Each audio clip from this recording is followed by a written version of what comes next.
All right. Well, hey, I think we're going to go ahead and get started. So, welcome everybody to our September 2020 Google Educator Group meeting for GEG Ohio, the Google Educators Group of Ohio. This is typically a monthly meeting. We've been off for the summer and a little bit of a slow start with a crazy start to the school year. So this is our first meeting since May. Been a little bit of a jump there. We will be back on a monthly schedule though throughout the school year. I think December is usually the only month that we don't do that, but otherwise we will be back on a monthly schedule now. This is a meeting where we take a look at everything new in G Suite from the last month or months in this case. We share Google tips and tricks. We answer questions related to using Google tools in school. My name is Eric Curts, and I'm a tech integration specialist at the Stark Portage Area Computer Consortium, or SPARC for short. We are an information technology center serving schools in Northeast Ohio. However, this meeting is open to anyone, whether inside Ohio or out. As long as you are interested in using Google tools in school, you are welcome. Do want to introduce or give a chance for folks to introduce the folks we have with us here today. As always, Stephanie Howell. Hey, Stephanie, why don't you introduce yourself?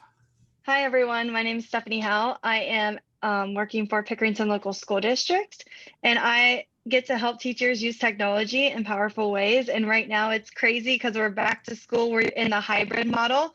So feel free in the chat if you could let us know what model your district is going with right now due to COVID, so we can see what is going on. I know there's a lot of Google Meet updates that we're going to be talking about soon. Absolutely. And not to put Stephanie on the spot, but today's a special day for you. Understand this is Stephanie's birthday. So happy birthday, Stephanie, and everybody in the chat. Please feel free to wish her a happy birthday. We are so thrilled to be able to have this be not just a day to have our Google user group meeting, but also it's doubly special because we had to celebrate Stephanie's birthday together. So that's awesome. We also are joined by John Mansell-Pladel. And John, if you would like to do a quick little introduction, John is one of our co-leaders, and I would love to let folks know who you are. Thanks, Eric. My name is John Mansell-Pladel, and I work for the Northwest Ohio Computer Association. So it is in the same kind of organization that Eric works for, except we're in the Northwest corner. And I work with teachers integrating technology, and we serve about 40 some school districts in this part of Ohio. And welcome to everybody that's connecting we've got people from Georgia and all over the place. I'm originally from Australia, so and I've been a little bit involved with Stephanie and the global GEG group, although I haven't had that much time this summer because we've all been crazy busy. So yeah, and you've got lots to share, so thanks for the opportunity, Eric. Absolutely. So happy to have you here with us. We're getting all the corners of the state covered, aren't we? We have one last guest who is with us at the moment, and Bruce is with us as our special guest, and there'll be plenty of time for Bruce to go into great detail later during the show and tell, but I would still love for him to introduce himself for a moment. Sure. Hey, everybody. I'm Bruce Reischer. I'm a technology teacher in New Jersey, and I've actually been watching GEG Ohio for several years to keep me updated, with everything Google. So I'm excited to be here and excited later on to show you some of my Wakelet boards and to tell you about Wakelet if you've never heard of it before. And I'm just excited to be here. And I'm so excited. I got invited on Stephanie's birthday. That's very special. I was lucky enough over the summer. I presented with Stephanie at the We Video conference, so I got to know her a little bit. So happy birthday, and it's going to be a great party and a great GEG Ohio today. Fantastic. Looking forward to hearing more from Bruce later. And of course, Bruce, John, at any point during the session, Stephanie and I will be sharing a lot of things, but you can pop in, just unmute and share away at any point. You do not need to worry about that. This is definitely it's better the more people share. So feel free to jump in at any point throughout this. So for everybody else, we just want to let you know that all of the resources for today's session can be found in an editable Google Doc agenda. And if you don't have that agenda open, it can always be found on the GEG website, which is at bit.ly/GEG Ohio. If you head to that website, you can then click on the link for our monthly meetings. From there, you'll see a list of all of the upcoming meetings. You see the meetings we have scheduled for the 2021 school year. And today, there is our meeting, September 24th, and a link to the agenda. That'll get you into that document, and it is editable. Now, after the meeting, we do switch it to be comment only, so you can always continue to add feedback on it. But for right now, it is fully editable, so we would encourage you to add things into the document as you would like to.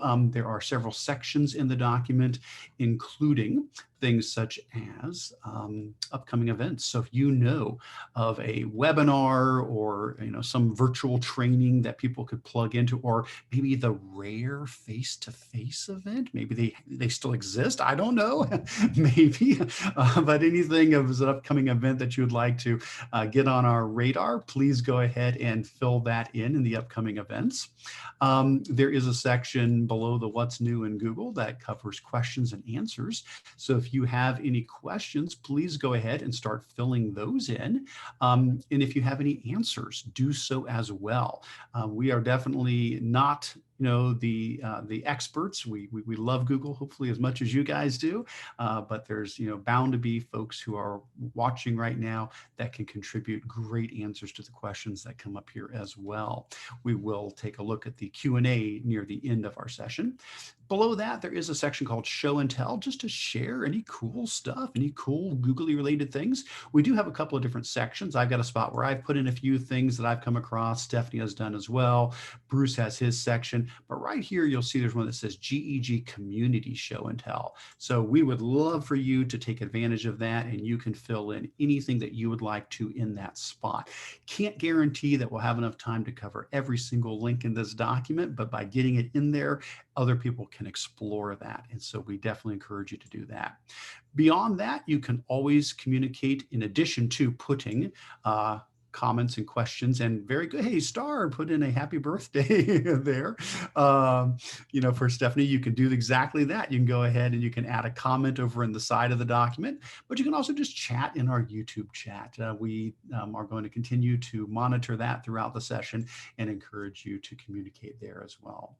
All right, very good. With all of that said, let's get into it. So we've already covered all the introductions, so we can move past that. And for important links, we've hit most of the important things, but as always, I do want to mention the same thing I mention every month, which is, if you don't mind, please do consider signing in for this session. You'll see under important links highlighted in green, there is a link to a Google form. And if you click that, you'll see it's a very simple Google form. It's just asking a couple of basic questions here. And this is for us to be able to provide two things: to provide you a certificate of attendance for the meeting, but it's also for us to be able to provide numbers to Google. We do not share your personal information with them. We just simply let them know how many people attended the meeting, because that is something they do like to track. So it's just your name, your email, where you're from, today's date, and of course, we're all attending online. Sometimes we've done some face-to-face meetings, but these are all online, of course. And then whether or not this is your first time attending a meeting. If you would be so kind as to fill that out at some point during the meeting, we greatly appreciate it, so that we can turn those numbers in and get you your certificate of attendance. Now, beyond that, we do have a link still definitely encourage you to fill it out. We had a survey that we did back in the spring. We got loads of great information from it that we're looking forward to implementing. We've got some things cooking. We haven't quite got everything, launched yet, but we've got some good things cooking that people have been suggesting. If you didn't get a chance to fill out that survey back in the spring, there's a link here to fill that out and give us some feedback on ways we can improve GEG Ohio. We read every single thing that was submitted. We really took it to heart, and we've been brainstorming on the best way to implement those. I am going to ask Stephanie, though, to talk about something else that is in the important links section, because it deals with our meeting next month, which is going to be a little bit different.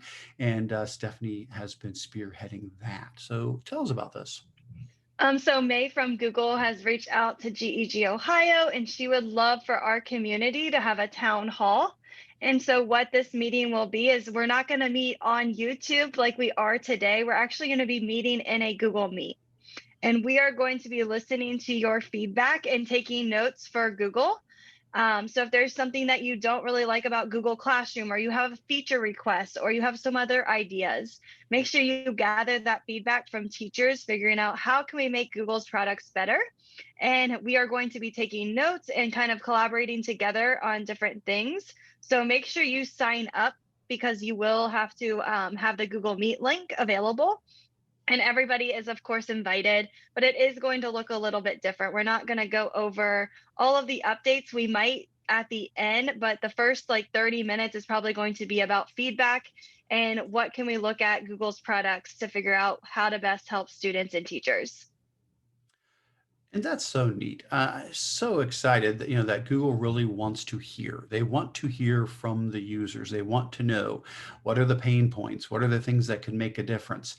And so this is a chance to not just, collaborate and commiserate with like-minded educators and let it end there. It's not just a venting time or a brainstorming blue sky type of a thing. It's one that Google's going to actually listen to. They're going to take this information and consider it and put it together with other similar data collections to help guide them. So please do exactly that. So the form that's linked in there, if you follow that link, it looks like it takes us out to a form where you can fill out information in preparation for this. And then when the time comes, you'll be able to join us in an actual Google Meet. So it won't be like this where you're just listening to us talking heads here. We're all going to be in there together. So really excited about that. Is there any deadline, Stephanie, for them signing up for that? As long as it's probably the day before, so October 28th, you can sign up on the Google form that Eric showed, has the Meet link and a calendar invite that you can add. I tried to add our Google group to our calendar invites. However, I probably broke it because I think we have over 800 members. We do. And Google does not, I think the limit on calendar is like 200. Oh, we broke it. I don't know if the invite went through or not. So you might need to add it to your own calendar, but I set it up so it's all there on the Google form. Just make sure you sign up and you get that link to the Google Meet. I'm not going to put it out on social media just because there's been a lot of different Meet bombers. Yeah. So we're going to try to just keep it to our Ohio community, but feel free to share that feedback with anybody that might want to join or be interested in that meeting. And of course, when we say the GEG Ohio community, again, we are very inclusive. You do not have to physically be in Ohio, just as long as you're part of our community, you are welcome. You're welcome to take part in all of the things that we do. But yes, good point. We definitely want it to be folks that are part of this community. All right. Speaking of that, you hit it right on the head there, Stephanie. We have a lot of members now. Our Google Educator Group has a Google group that you can join. We have 822 members in the group, and I tell you, it's been active. I'm so excited to see how many emails have been coming through there. So if you have not joined that yet, there is a link here to join our, shouldn't say new anymore. It's been around for a little while now, for the last year, but our Google group, our email distribution group. There are directions on here on how you can sign up by going to there and joining, or by sending an email to the group joining. But I'm excited to see that number continue to rise. And it's so fantastic to know if you have a question, you can put it out to that group, and there's 820-ish people waiting to hear your question, and hopefully many of them provide an answer so we can really support each other in between our meetings. Awesome. As far as upcoming events, the only thing that I added to this, and so I'll mention what I was going to add, and then Stephanie, anything that you want to share, John, Bruce, if you have things. The only thing that I added in here was about OETC. I had gotten an email indicating that the Ohio Educational Technology Conference is going to be virtual this year. So they have made the call. They've officially decided we are not getting together in Columbus for our official, OETC. Instead, they're going to do this virtually, but they are asking for feedback and preparation for that. So this form, I have not filled it out yet myself, so I don't know how many pages it goes or how deep it gets, but it would be to provide them with some feedback so that when they are planning out OETC for this year, it can be as valuable as possible. Breaks my heart. This will be the first time, and I cannot imagine how long that I've not been in Columbus in February for OETC, but I know we're still want to make it the best thing we possibly can. But Bruce, Stephanie, John, anybody else, something that either you added or you have insight on with upcoming events that you would like to draw attention to? One thing that I can add is that as a huge EdCamp fan that I used to drive all over the place to, now they are all virtual, and you can sign up for any EdCamp any place in the country. Usually they're on Saturdays, usually they're like part of the morning. And if you're unfamiliar with the EdCamp, the people who attend the EdCamp make up the session board. It's a totally different feel than normal conferences. And it looks like most of them in person might be canceled, but there are tons of virtual ones. And I'll put the link in the YouTube chat. Thank you very much. Excellent. And just the ones that I was going to touch on was FETC is virtual this year. I haven't been able to attend in the past, but it is completely free this year. So I thought that was really exciting. So make sure you sign up for that one. And then also ISTE proposals are already due. I know we haven't had ISTE this year yet because they moved their date to November, but next year's proposals are due very soon, which is kind of creeping up on me because I'm like, oh my gosh, I can't believe it's already here. What date is it? When are they due? I think it's like October, I want to say like the 5th, but I could be wrong. Oh my God. Yeah. So just know, because I completely missed this. ISTE proposals are coming up if you are interested in trying to present next year. Yes. Well, Stephanie, I owe you one because there's no way I would have remembered that. You're right. I'm still focusing on ISTE coming up here in December, the virtual one. That's all I'm thinking about is getting my sessions ready for that, not preparing to submit for next year. So yes, I agree. Okay. Well, thank you. Thank you. I owe you extra for that one. That's fantastic. Awesome. Well, we'll take a look back at that later. Looks like some more people are filling in some stuff, and I would definitely encourage you to add to the upcoming events. Since so many things are virtual now, it really doesn't matter where it's at. Yeah, if you know a conference that's in California normally or something, put it on the list if it's gone virtual because that's beneficial for all of us. Like FETC, that's a Florida conference. So thank you for adding that in there. The only thing I would add, Eric, because this has happened to me over the summer, if you're attending things in different time zones, make sure you go at the right time. The Wii video conference this summer was all in Pacific time, and on the East Coast, it's hard to follow. So make sure you know the time zone when you start signing up for all these things. Well, I'll tell you, Bruce, it's even worse when you're in person and you make the same mistake, which I have done. I have been at a conference in a different time zone and didn't make the adjustment and double booked myself. And I was like, oh my gosh, what did I just do? But that's a really good point. You're right. Some of these can be at times that we're not expecting. All right. Excellent. Well, if anybody else has anything else to add, please continue to do so. But we're going to jump into the meat of our meeting, which is what's new in G Suite. We are not going to cover everything in here, so please do not panic when you see that there are multiple pages of updates. We're going to skip over the vast majority of these. But what happens is throughout the month, Stephanie and I keep our eyes out for new things, whether it's on one of Google's official blogs, whether it's on a Google-centric news site, whether it's a tweet out from the Google EDU team. We try to add to this document any new announcements that get made about product developments, changes, new features, because that's the thing. Google's a moving target, and it's so easy to lose track of, oh my goodness, that new thing happened. And then what we like to do is take some time in each of these meetings to, yeah, my phone hears me talking. We need to take some time during these meetings to highlight some of the updates, just so you're not caught off guard, and also so you can make the best of these. So what I've done is I've gone through and I bolded anything that really kind of jumped out to me as I think this is probably worth pausing enough to talk about. And then Stephanie, Bruce, John may have done so as well. And so as you can see, I don't think I bolded, anything on the first page or so, because it's since our May meeting, and so some of these things are older now, maybe not as relevant.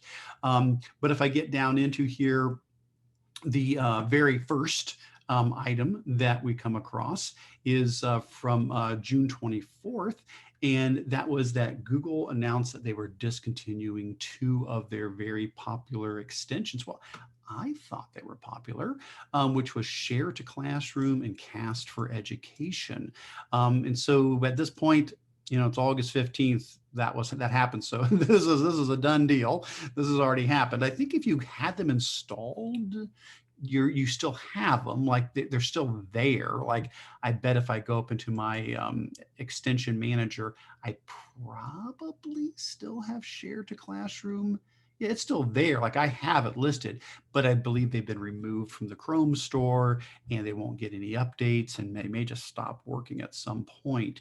So the idea behind this was Share to Classroom allows you to very easily be on a web page and just click the extension and say, I want to turn this into an assignment, or I want to put this as a material in my classroom, or such. Now, there's other tools that do things like that. But one of the things that distinguished it was it had another option. Was, in addition to pushing it to your classroom, it lets you push it to your students' Chromebooks. So as long as they also had the Share to Classroom extension installed, if you said, I want to push this out instead of to the classroom, I want to push it to the students, you could grab a web page and just boop, boop, boop, boop, boop, it would show up on your students' Chromebooks. You could just say, hey guys, let's all take a look at this. And you could push a web page out to them. They could also push a web page to you, and it would go into a queue, and you could review them and see if it was something to share with the class. That was pretty slick. I thought that was pretty neat. Well, so I don't know if anybody has some alternatives that you've come across, things that you would recommend. I know there are other tools that you can use to share things to your classroom. That is not the only one out there, and I have since installed. There is some other one, and I'm going to draw a blank at the moment. I just installed it the other day that mimics that same sort of process of, and I can look it up during one of the times when I'm not jabbering away here, but I have not found something that mimics the pushing a page out to your students. I've just found some things that make it easier to send things to your classroom. But I don't know if anybody has anything to add to that. Feel free to, but just wanted to get that on your radar. And as normal, Stephanie and I ping pong back and forth. And so I will turn it over to Stephanie as far as our next news item here. And I think too, it's important to remember that Google extensions don't always work when Google makes updates. I know a lot of my teachers were struggling with the grid view extension because Google was making updates with Google Meet, which we're about to get into a ton of new updates with Google Meet. But just know that as Google makes improvements, some of those extensions might stop working until that person can get their code correct. One of my friends, Clay codes, he codes a lot of different extensions, and he is always working on the weekends because he has a full-time job trying to fix his code to make it work. So just be patient if it's not working, and you want the extensions to go away because you want Google to get better so you don't need that extension. That's a good point. I love what you say there. You in a sense, we do want the extension to go away. You're right. If it's, it would be great for Google to recognize the value of that. But boy, good job on Clay and all those people who put in the time to try to keep up with the changes Google makes. Yeah, Speaking I don't of which, know how he does it. I think Meet's been a big moving target. Why don't you tell us a little bit about what's going on there? So Google Meet, if you haven't noticed, there has been a lot of different updates with Google Meet to help engage your students in your classroom. I know in the chat, it looks like in Ohio, we have a lot of hybrid schools. Some schools have been going back full time, and then there's a couple virtual schools. But since we have a lot of hybrid, this is a great way to quickly join a meeting with different staff members, to collaborate, or to meet with students. So just some of the different things that have became available in Meet is including like the backgrounds. So they're adding different backgrounds. I know Zoom had these, and so now Google has them. They also have blur backgrounds coming if you don't have that update yet, where it will blur the background. So I know a lot of students might feel insecure about their home or what it looks like. So you're able to blur that background and just get a picture of yourself. They've also updated their grid. So I know a lot of people were using the grid view extension, which we've had a lot of issues as Google is making updates. You can now see, I believe it's 49 people in a meeting through the Google. So you don't need that anymore. You can also, you just go to settings and then you just go to the layout, and then you would toggle the, it's like a line to where you want your number to show how many people are in the Meet. And then also you can mute all if you need to mute all students, which is nice.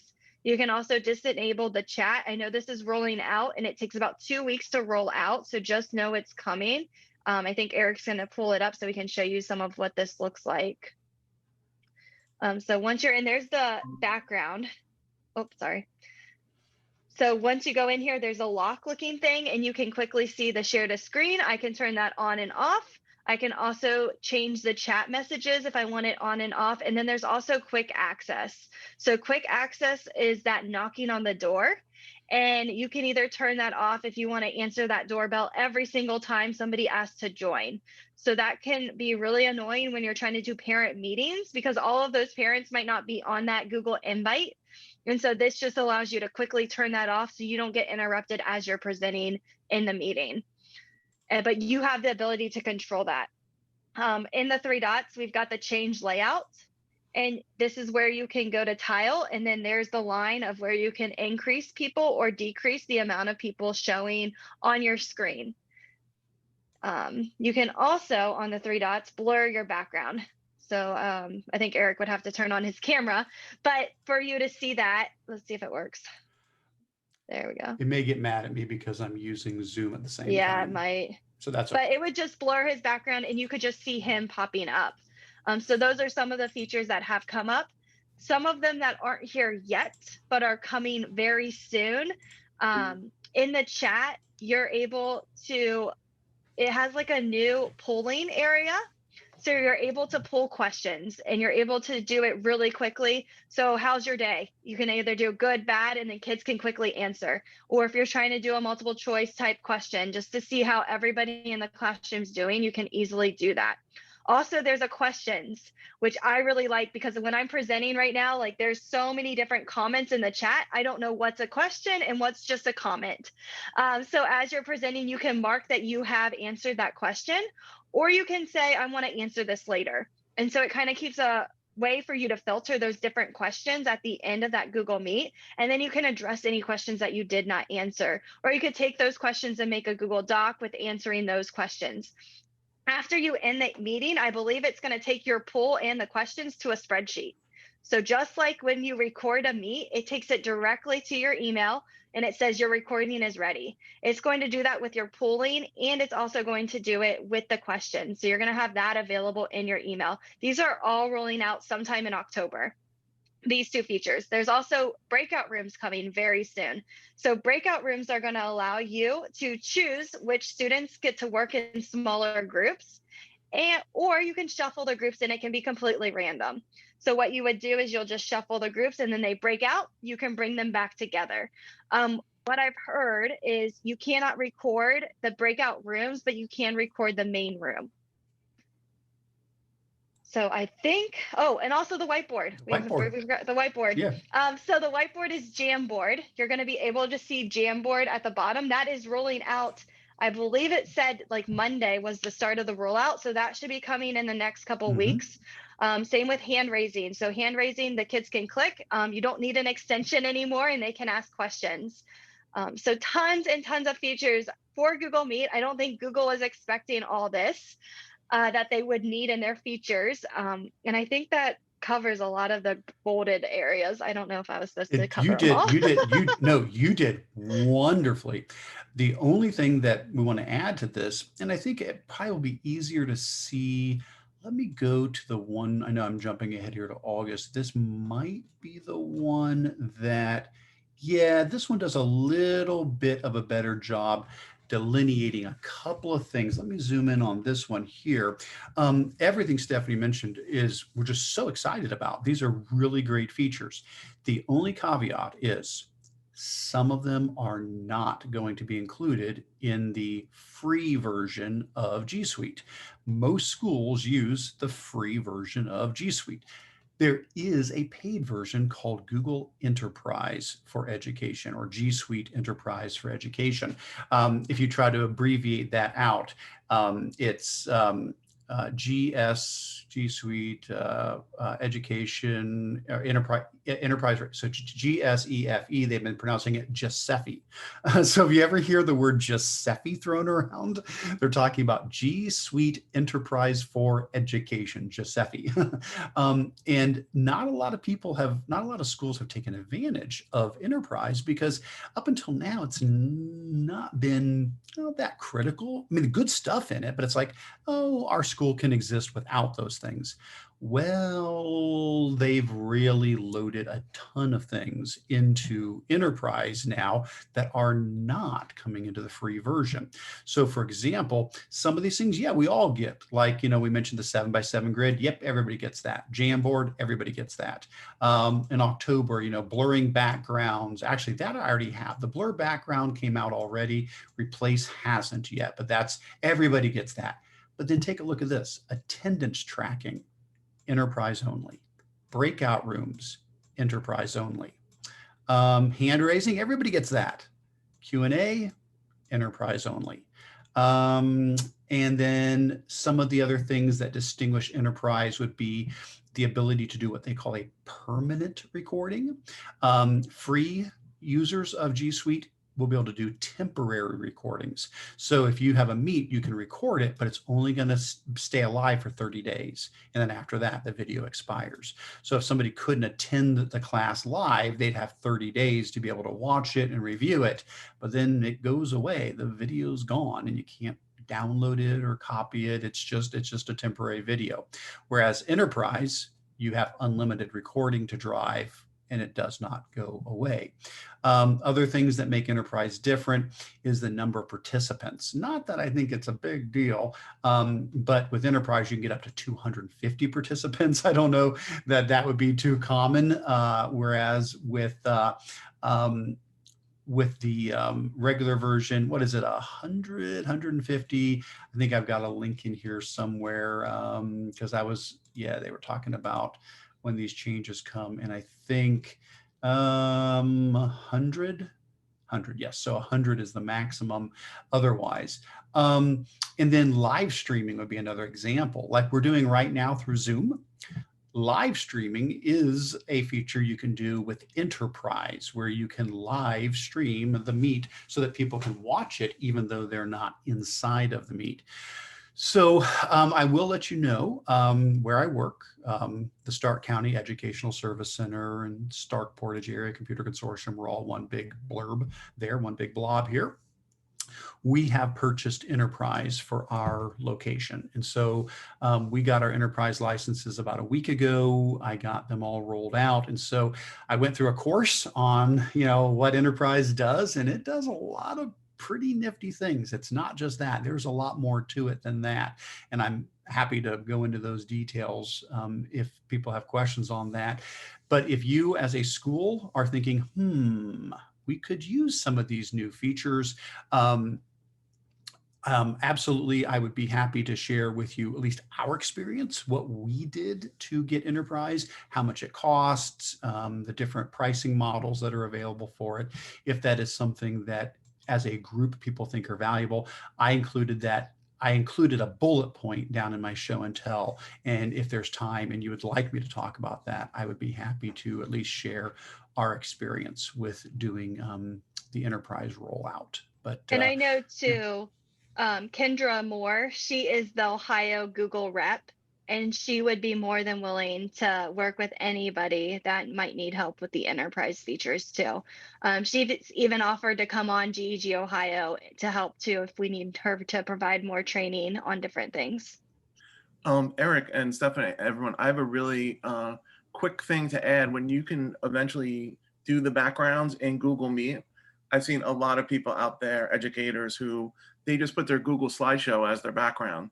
And then as they're talking about it, their Google slideshows in the background, you put that together with the record, and now you have like an awesome screencasting tool that you're recording your lessons for your students that are there.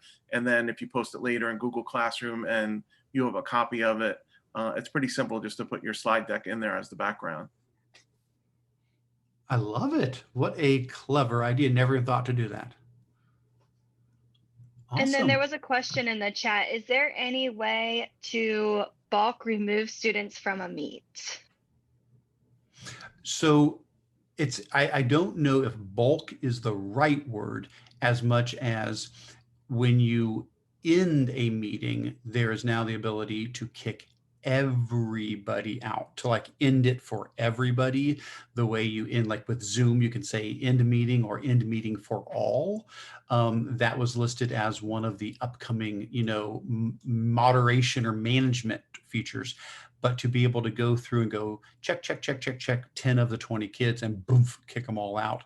No, I don't believe so. I believe it's still individually booting them, or it's ending the meet and kicking everybody out, saying that's it, blow the whistle, everybody out of the pool, type thing. And another thing with the Jamboard integration, I know it's coming out. It looked like when I saw a version of it, you have to change the sharing setting. So it's going to go to your domain, but it's going to be view only. So if you want kids to interact with it during the meet, make sure you change those sharing settings. Nice to know, because we've been able to use Jamboard, and that was my recommendation months ago was, hey, if you want to do a whiteboard tool, just open up Jamboard, make it shareable so it's editable by everybody, and just throw the link into the chat. I wasn't sure once it got integrated into Meet how many of those hurdles would be removed. Would it be just click Jamboard and suddenly it shares it to everybody and we can all edit? So Stephanie, it sounds like there's still a little bit of a restriction. You'll still have to go in to change the settings. And it's kind of nice. It looks like it takes the jam and it puts the link in the chat. You just need to go to the share setting real quick and hit edit.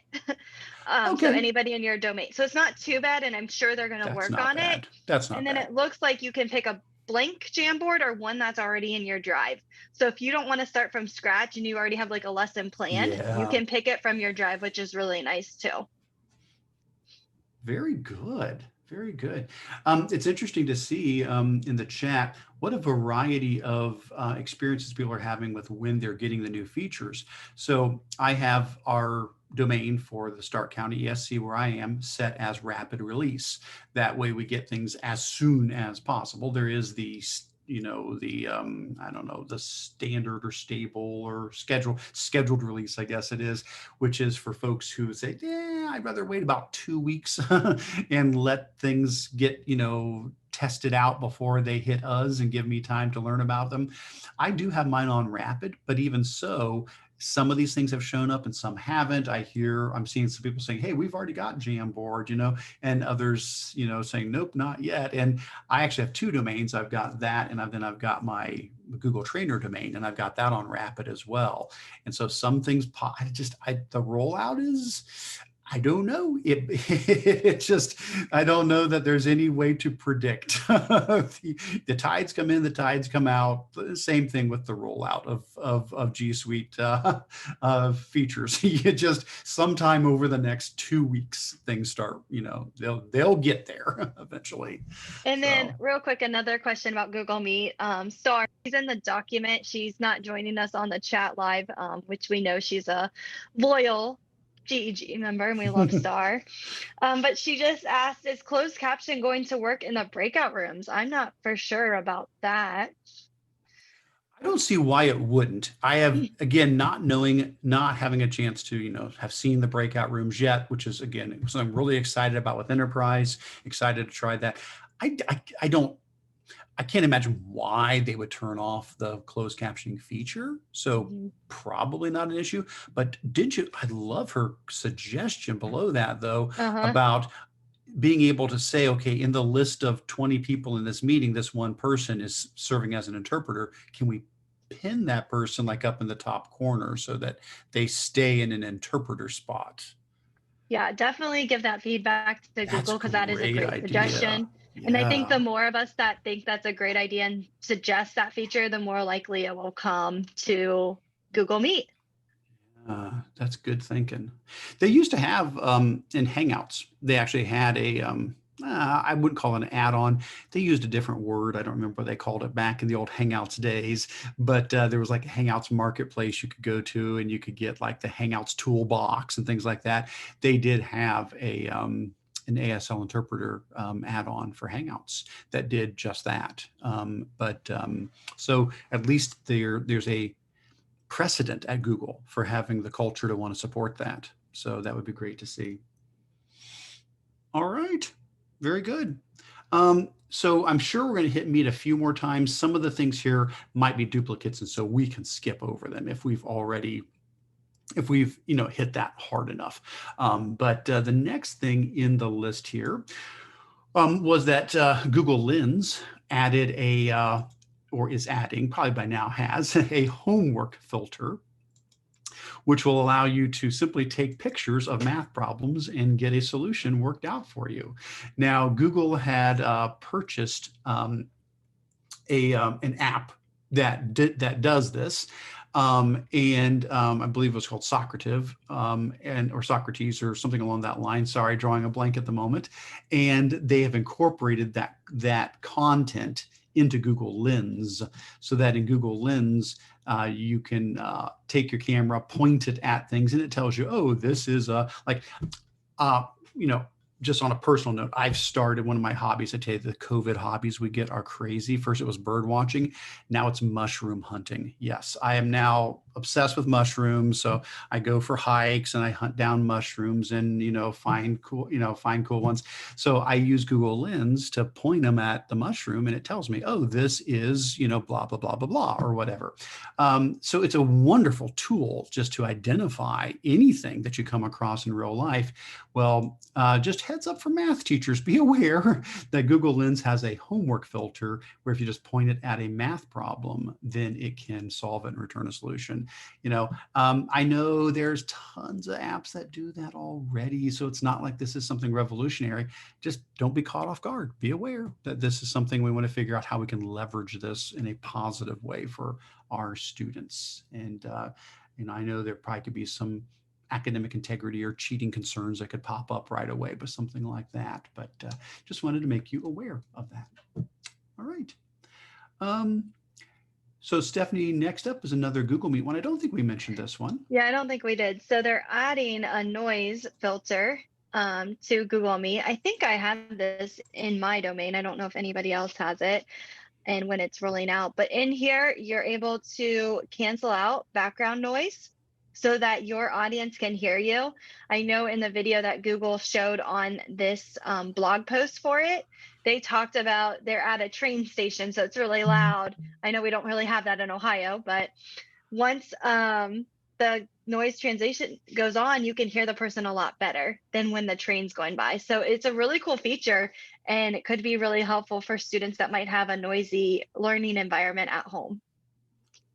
It works for like keyboard key clicks too, doesn't it? I Like think if you so, had to yeah. type in the background real quick, it will realize that and it'll try to kind of at least mute them a little bit, And it could help like students that have autism or different disabilities where that noise really bothers them of the clicking of the keyboard, because it could cancel it out. So it could be really helpful for some students that kind of noise bothers them.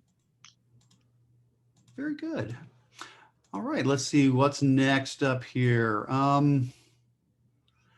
So this one, I don't think we hit. It's more of just a general change to Google Meet for privacy, and that is the blocking of anonymous users if it is an education domain.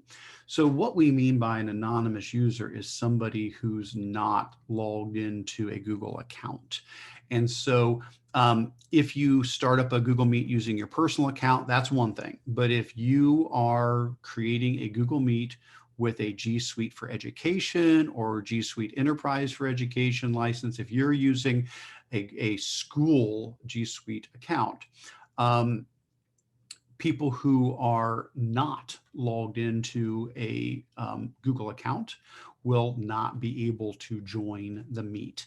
And so it's just, again, trying to make things more secure, so that, if you have I guess I guess it goes back to the idea of how all this, like, is the Zoom bombing or Meet bombing. A student could just take the link, from the top of the Google Meet and share it out on whatever channel they want to share it out through, and just encourage people, hey, let's all attack this Meet, let's all attack this thing.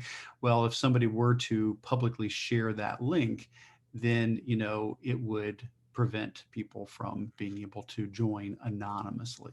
So just good to know when people have had probably one bad experience, could really scare them off from using some of the video conferencing tools, and hopefully this will help a little bit more.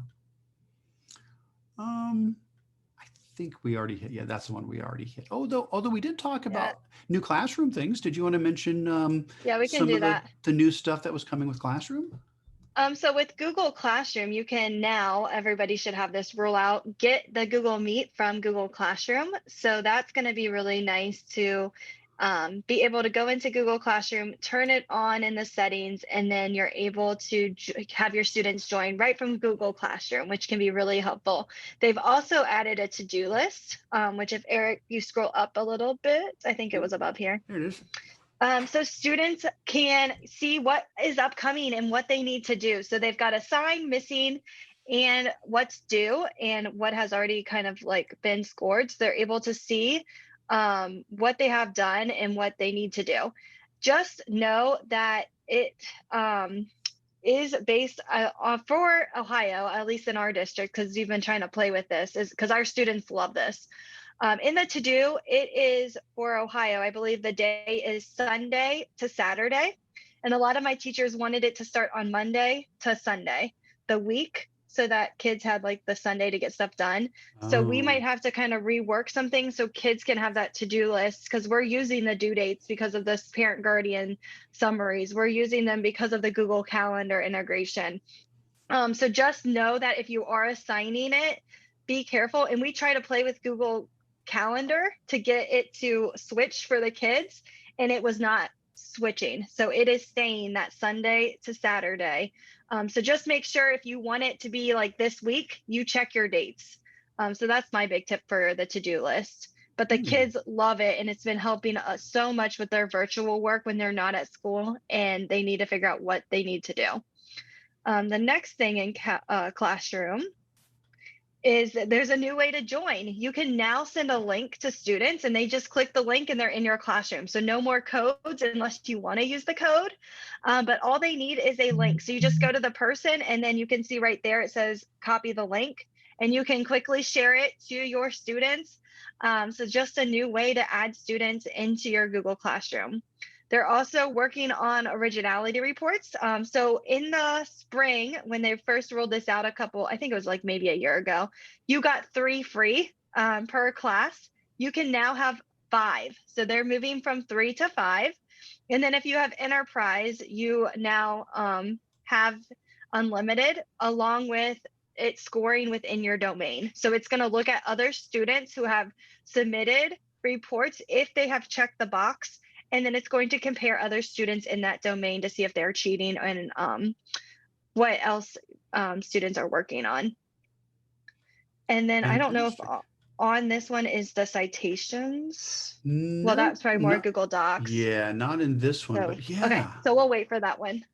Awesome. Yeah, those are great. Those are really, really, really great. Awesome. All right. Let's see, what do we have next? I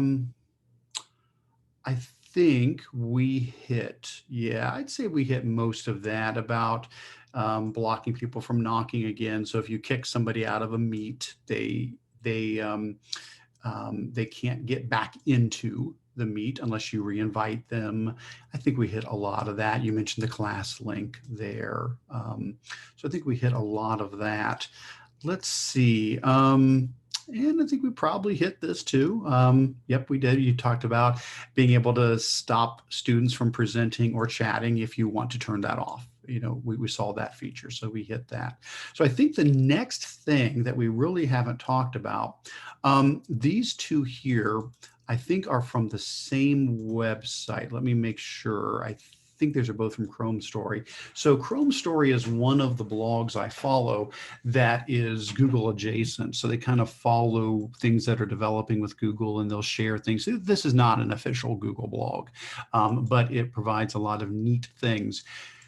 And a couple of the things that they shared recently caught my eye. And a lot of times Chrome Story will share like things that are coming. So it's not like this just released. It's more like they're digging into the code and they're like, we saw in the, you know, the release code for 2 versions from now, it looks like there's something that's going to do X, Y, Z.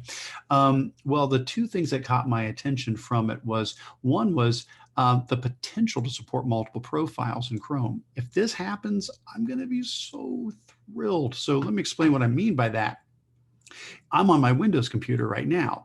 So in Chrome, I use profiles. I don't come up here and click on my little, my lower avatar and click, you know, add another account. I don't do that. I have one account in this profile. Instead, I go up to my little avatar above that, and then I can add as many profiles as I want. So every one of these is a separate copy of Chrome for a different account, for a different school, a different conference, whatever I needed it for, because I've got dozens of accounts for different schools and things like that. And I can go in and I can manage that, and then I can add, you know, more people, and I can manage those. Well, on a Chromebook, you can't do that. When you log into a Chromebook, you log into the Chromebook with one profile, and that's it. You're in on that profile. If you want to access a second one on a Chromebook, the workarounds are usually open up an incognito window and then log into that incognito window, or come here and try to, add another account that gets mixed in with the account that you have, but, I don't want to do that. Well, the suggestion is they're going to start supporting multiple profiles in Chrome. So basically, they're going to put a division between Chrome OS and the Chrome browser. So you'll still log into the Chrome OS, the operating system, when you log into a Chromebook, but the browser will function like on a Windows or a Mac, where you'd be able to go in and set multiple accounts, multiple profiles in there. If that happens, I would love that, because that's maybe one of the very, very, very few things that's a pain point for me on my Chromebook is I like to have multiple accounts open, because I'll be doing a training and I want to have, here's me as a teacher. Now here's me as a student. And let me show you what it looks like when I push this out in classroom as a teacher and a student. And I want to be able to have both of those or multiples open very quickly. So I know this is geeky and nerdy, but I'm excited about that. And then the other one they mentioned was there's some code showing that there may be a built-in screen recording feature coming to Chrome OS. Now, I'm really curious about that, because, oh my gosh, you think about Screencastify, Screencast-O-Matic, Loom, Nimbus, all of these screen recording tools. Might Chrome OS just get something that's gonna be built in, and would that make a big difference? So more of just, hey, keep your eyes on the horizon, keep an eye out for these if you want to learn more about them. Both of these blog posts share what they have found so far in the code of what is coming out in new versions of Chrome OS. So just wanted to share a little nerdy geeky stuff there. All right.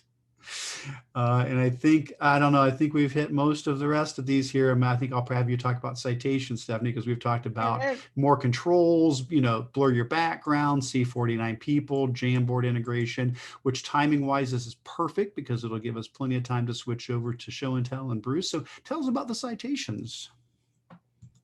So this is going to be in Google Docs once it rolls out. And if we scroll down to the image, you can see over on the right-hand side, the citations. I know when I was in school, my teachers made me memorize MLA format, and now it's right into Google. And there's a nice list over on the side for students, and it will be so helpful for them. And they also have MLA, APA, and Chicago. So over on the side, you can see there, and then all you have to do is insert if you need to. Yep, so there we go. That is, which is crazy because I had to memorize like how to do it.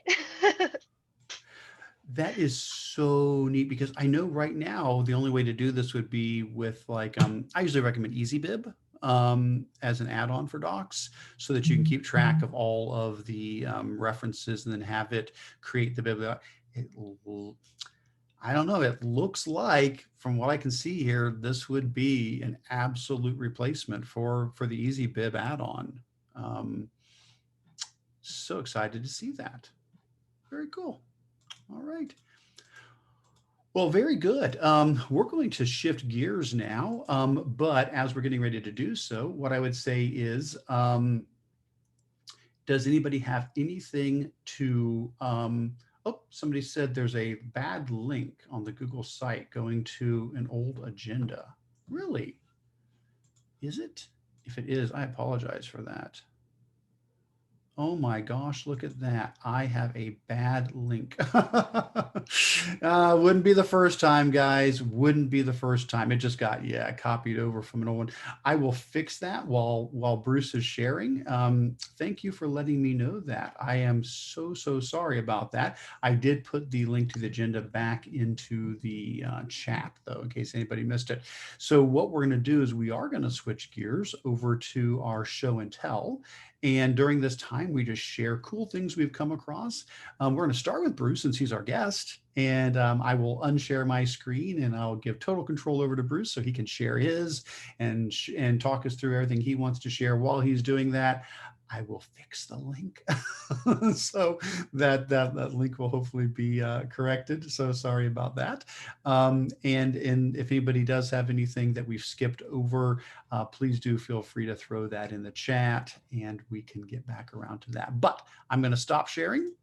And hey, Bruce, turn this over to you. Thank you so much. And one cool thing I saw with before you put kids into rooms is if you go in and they can rename themselves or you can rename them, to put numbers before their names. And then when you go to put them into rooms, you could just put them into rooms by numbers if you had the group set up beforehand, which seems like a good workaround to put kids into groups that way. But thank you so much. I'm going to share my screen out. And to switch gears a little bit, we're going to start talking about, I'm going to start talking about Wakelet. So if you have never heard of Wakelet before, Wakelet is a curation site, which means that you could put everything into one place. So your bookmarks, YouTube, you could put PDFs, it connects to your drive. It also connects to Microsoft, and Flipgrid Shorts is built right in with it. So it's everything all in one place that you need. And one of the things I like the best about it is on my phone, most of the things that I have built on here have been while I'm on my phone. If I saw an awesome link, I could quickly put it into one of these collections. So there are two parts to Wakelet. There's a private part and also a public part. So right now you're taking a look at the private section. So I'm logged in as me, and I've actually have gone ahead and made a folder for GEG Ohio. And let me take a step back of, this is actually the public one. Sorry about that. I'll go into the private one. This is what the private section looks like when you're creating this. So I went in, I pressed create a new collection, and I created a collection for GEG Ohio. So in order for me to view that, I could just click it twice. I just chose a picture up here. They have a royalty-free library where you could choose an image from there or put your own image in. And then I start building out this Wakelet collection. So I have the GEG Ohio site. And then also in here to share, I found a couple great blogs of how you could use Wakelet that I want to show you afterwards to brainstorm, get some different ideas of how you would use it. but you go in and pretty much you make a folder, you go to edit the collection, and now you're in the edit mode. And basically the simplicity of Wakelet is you press the plus sign, and these are all the different things that you can add to your Wakelet page. And something to keep in mind is you can create the page for yourself, but you can also collaborate with others, including your students, in any of these folders or pages. So I could simply add a link. I could add in any text. It gives you a little text box. I could add in a YouTube video. And this is very helpful that if I go to add in a YouTube video, and if I want to find something on, Google Classroom, it will go search YouTube for me, which is not a big deal. I could go find the tutorial that I like. But the thing that I really like about this is there's no commercials. So it's embedded right on the Wakelet site. So students will watch it right within Wakelet. It also can take your tweets from Twitter and put them in ascending and descending order. So a lot of times people have Twitter chats afterwards. If I want to go put in a tweet, I just find the person or the user. So I do like sat chat on Saturday mornings. Once you go in, it finds all these things for you. If I could type. And what's really neat in here is when you go put these tweets in, you can select all 50. Last week, I actually worked with someone that I usually select all 50 and just put them in ascending order afterwards. But you can actually go through and choose these individually of the ones that you want to put in there. And I think it's unlimited. I thought you could only do 50 tweets. And once you pick them, you would add them in ascending order. So it would go in reverse order and the first one would show up. And that's the way a lot of people post Twitter links in there. You could simply put bookmarks, pictures, upload PDFs. Here I think is where Wakelet is very powerful. It connects to your Google Drive. So anything that you have in your Google Drive, you could just open up and put in there for your students. I don't use OneDrive, but I know it connects to it. And also this will work with Microsoft or with Google. So it works with all platforms and on all devices. And then the coolest thing is the last thing they've added about a year and a half ago now is Flipgrid is built into Wakelet. And once I went on remote learning, I ended up using this a lot where I could go in and record a Flipgrid short. I think it's up to 10 minutes now, just of a video saying hi to the students. This is what we're doing this day. But you can add in stickers. There's a Blackboard in there that you can use. And it's a really neat way to just have it embedded all in the same place. This became handy last year when everybody was hitting Google Classroom and nobody could upload video. I was able to create videos on Wakelet and then simply just take that link and post that link into Google Classroom. So right from Google Classroom, it would go right to my Wakelet board.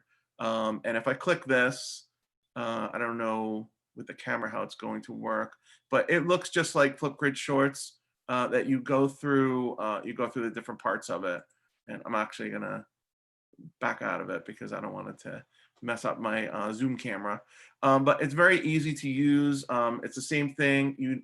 Flipgrid is free if you don't have a Flipgrid account, and it also copies the video to your drive, so you also have that for later.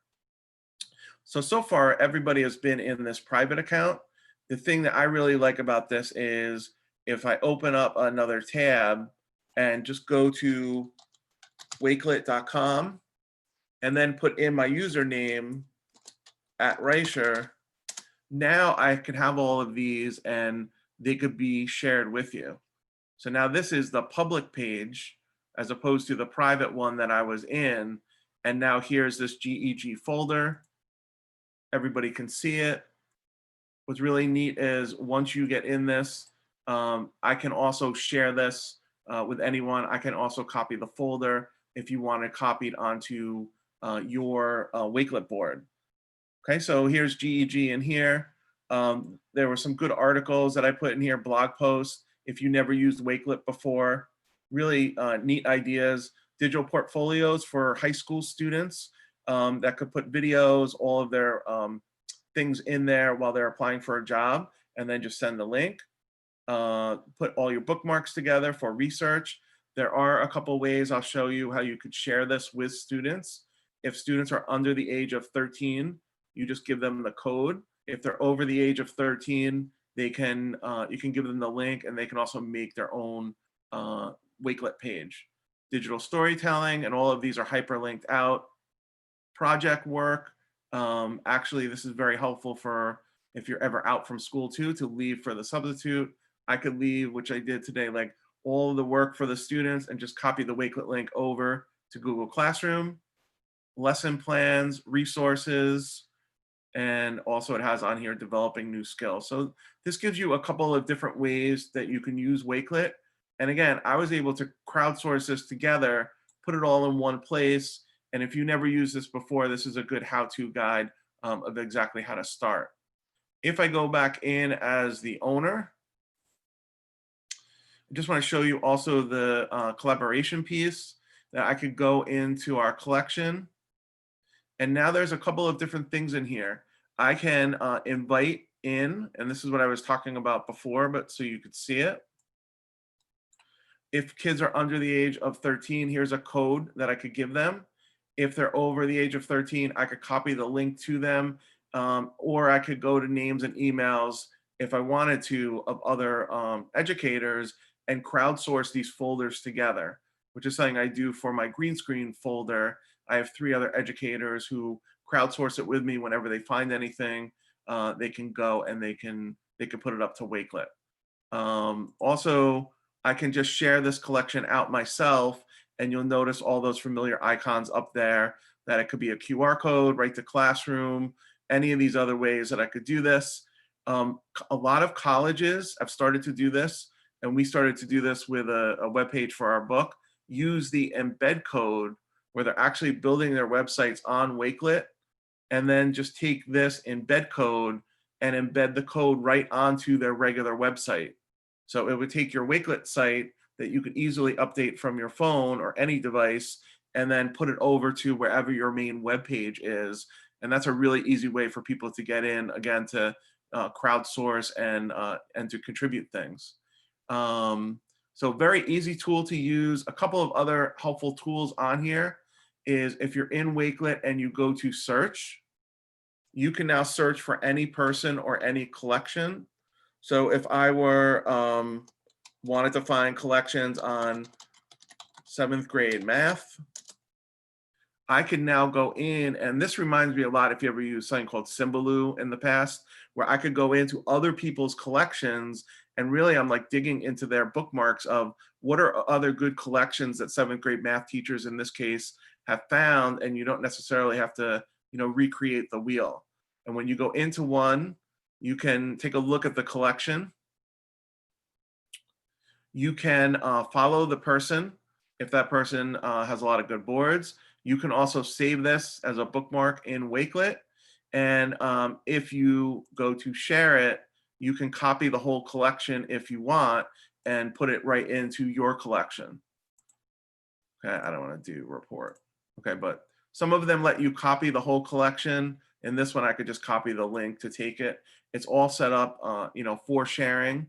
A really awesome search is if you ever use the merge cube, the AR cube. If I go to search merge and I go into, I think it's under people. Yeah, if I go into merge under people and go to the main merge collection, this is really cool.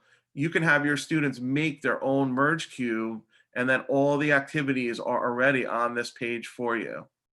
So one thing that I really like about Wakelet too, here are the directions how to make it and print it, is it has a lot of partnerships with Microsoft, Immersive Reader that will read these things in different languages, Merge Cube. They have about 20 different companies that they are partners with that are, everything works in these Wakelet accounts. So again, the searching was very helpful to go search for things.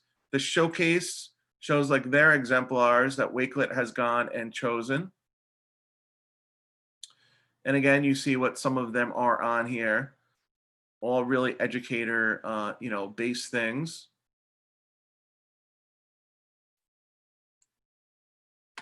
And those are some of the tools that I use when I go into Wakelet. One of the new things that they've added that you might have heard about is called Wakelet Spaces, which I have not used yet, but basically it lets you create multiple Wakelet boards within your one board. So right now I'm on my main board, which is for professional development. Before the spaces, I created a separate one for school and then also a separate one for our book, but they were all under different Gmail accounts. But with this, I can actually go in, create another space, and now basically I'm creating a separate space, and I've seen this shown where you can create spaces for all of your classes for your students, and then you're basically creating everything in one place. So instead of going into a place that will have a lot of folders, which mine has in it, this would be a separate place to go and to share with students. And again, you could share it under age 13, just get a code and you send them the code. They can crowdsource the page with you or build the project, and you could be seeing what they're building on whatever the topic is.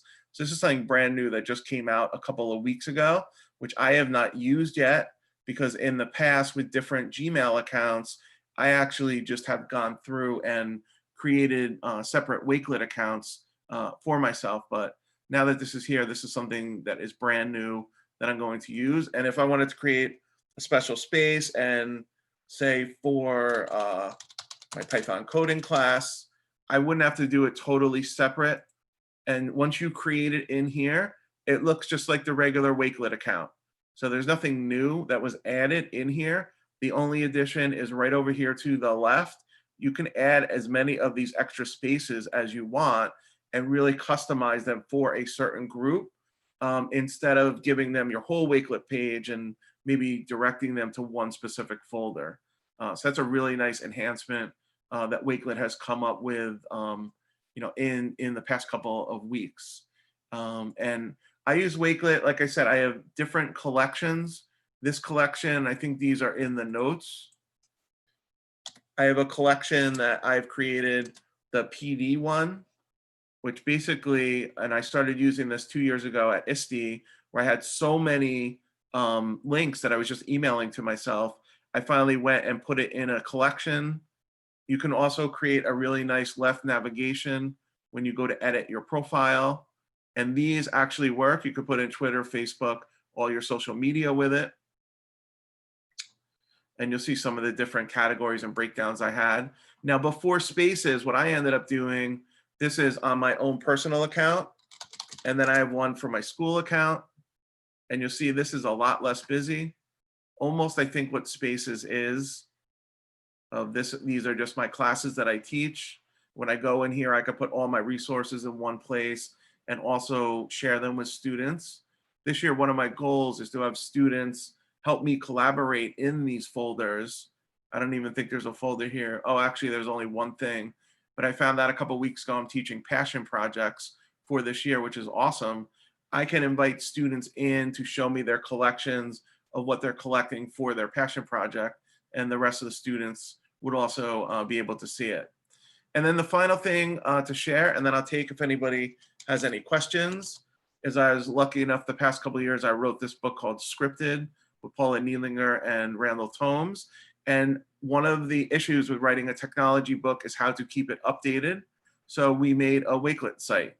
So on the Wakelet site, we have like Meet the Authors, a couple of video green screen things, student TV, radio.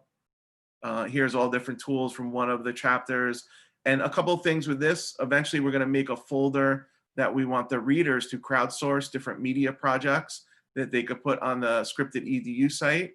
And just as importantly, all three of us could quickly go in on our phone if we see a really awesome new media tool that wasn't even created when we wrote the book. We would be able to put this onto the Scripted site. And luckily for us, and I'm going to stop sharing and see if anybody has any questions. Luckily for us with the Scripted book, we had WeVideo wrote a section of it, Wakelet wrote a section of it, and also this company called Backbone Networks, which does student radio for not only colleges, but high schools, middle schools. And one of the authors is an elementary teacher that has a radio station through it in his school. So I would highly recommend using Wakelet. It's very, very simple to set up. I akin it to almost, if you ever heard of S'more, which is a very good product and does a similar thing. S'more, there is a price tag with, and so far Wakelet is 100% free. And one question I get a lot in workshops is, well, what happens when they start charging? There is a way you can export out your whole Wakelet site as a PDF, so you can periodically back it up. So I don't think that day is ever going to come, but you never know. If you didn't want to pay for it, you still would have all of your Wakelet pages. And that's my little show and tell for today. If anybody has any questions or at any time on Twitter, @breicher, I'm happy to answer them about Wakelet. Great company customer service, like a lot of the other companies, and I would highly recommend it to curate, to put all your resources in one place. Wakelet's a great tool. Well, that is fantastic. Thank you for sharing that, Bruce. If anybody has any questions on that, please do throw those into the chat, or Stephanie and John, if you have anything to add to that. I definitely have seen Wakelet. I've played with it a little bit, but I am a step one novice when it comes to it, and that really helped to get a much better understanding of what you can do with that as a tool. So thank you for sharing that. We worked earlier in the summer on a project, and I put a link in the chat. It's called the Fire Hose Project. And we decided to curate resources for educators to use during the spring when they were all of a sudden teaching remotely. And there was a fire hose of information that was coming.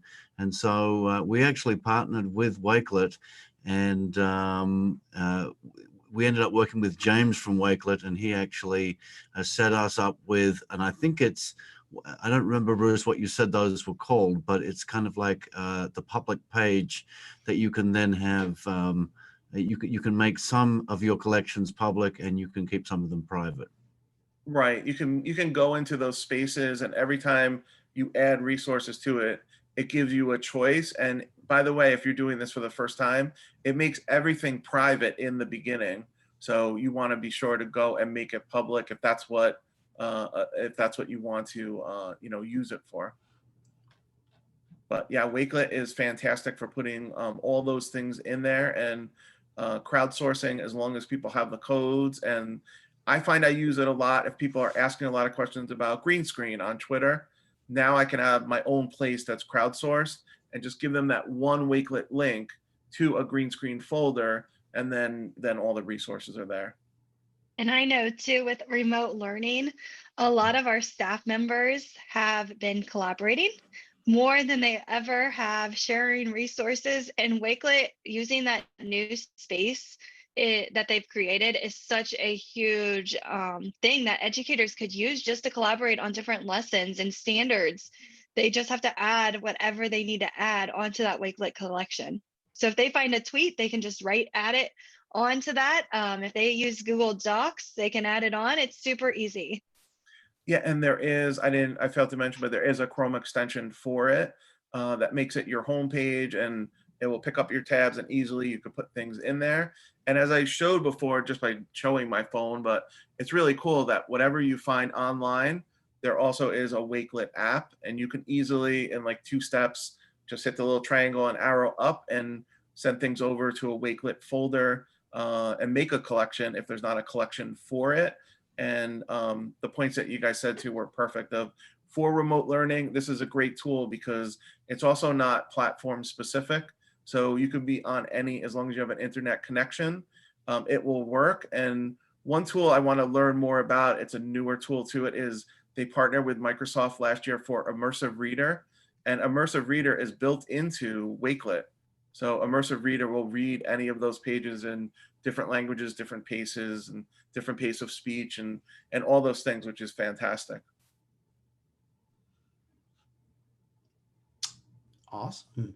Yeah, I've enjoyed playing with Immersive Reader over the last, probably 6 months or so, because even though it's from Microsoft, somebody was kind enough to make an unofficial Chrome extension port of it. And so you can now use Immersive Reader as a Chrome extension. And so when I do my session on Google Tools for struggling students, and I'm talking about text to speech, I always cover read and write, of course, which I think is still the Swiss Army knife of these type of tools, but I always cover immersive reader as well, because even though there are some similarities, it has some really unique features to it. The ability to break words up into syllables and identify parts of speech, to easily increase or decrease spacing between lines. A lot of stuff that I am really impressed by that could be very helpful for students. Yeah, So Wakelet has a ton of great partnerships like that. And if you never used Wakelet before, the only other thing I would suggest is just go to YouTube and look up the Wakelet page. There's a lot of easy starter videos there for you. And they always have a lot of forums that they do. They even had one today with WeVideo and Wakelet, like how to use it and create together this morning. They have tons of great resources. And the final one you talked about, where could you find PD? They did a PD thing the third week of June. I was still in school, where they had a lot of different educators around the country do all different topics that weren't even Wakelet. And it's also on that YouTube Wakelet page. There's tons of great PD there. And again, if you're just starting, I like to watch videos of things. There are a lot of starter videos on there, just how to get started and have fun with Wakelet. It's a great great website. And again, like I said, their customer service. I work with Mizba and all the people there. They're fantastic. That you can actually DM them on Twitter and follow them, and they'll get back to you right away and be able to help you out. well, fantastic. And in the agenda, you'll see all of Bruce's contact information, his email address, his Twitter handle, a link to the new book Scripted, as well as links to several Wakelets that were referred to today. If you do have additional questions for Bruce, please feel free to either contact him directly, or if you want to take advantage of while he's in the room today, throw them in the YouTube chat or throw them as a comment over here as well. But I just want to thank you so very much for being with us today. It is so appreciated for you to take the time out to share all of this with this community. Thank you. Awesome. Well, we're going to go ahead and we will continue with show and tell. And by the way, the link is fixed to the agenda. Thanks for letting me know. If you go back to the GEG Ohio website, the agenda link is actually now going to the one for today. I just was, so overwhelmed by 2020, I decided to link it back to happier, gentler times. And so that's what had happened. I'll just use that as my excuse. Well, what we're going to do now is share a couple more show and tell things. And then with all the time we have left after that, we would love to jump into your Q&A. And if there's anything else we, missed that we need to come back around, if there was something from the what's new in Google or upcoming events, if we missed anything, please draw our attention to it. Probably the easiest way would be to throw something in the chat so that we do see that there's something else to take note of. I do see that John has added in the link to the fire hose project that was being done by the Tech Integration Leaders of Ohio, which used Wakelet to curate those wonderful resources. So I'll go ahead and run through some quick show and tell things, and I'll turn it over to Stephanie. And then if anybody has something to add on the community ones, these are fantastic. I just don't have any firsthand knowledge of these. So I don't know that I'll necessarily speak to any of these, but if somebody does want to chime in and talk about some of the community ones here, please do check, click the links and check these out. But if somebody wants to share about those, we would love to learn more about those items that got added in. So as far as what I was going to share, just a couple quick things. I had mentioned earlier about how we did subscribe to Enterprise. And so if you do have questions about that, I am certainly not the only one. It sounds like we've got quite a few folks who are now headed that direction, but I'm certainly happy to share what our experience was, how we purchased the licenses, things like that. Just heads up, September 30th, it's right around the corner. That's the date that the free period for these advanced features are going to end as far as people that are not using Enterprise. So some of the things that we have grown to love, like recording the meets permanently and so forth, those features are going to start switching off then. And so if your school has decided to take a look at enterprise, this is certainly a good time to do so. A lot of neat features that come with that. Other things I did add in here.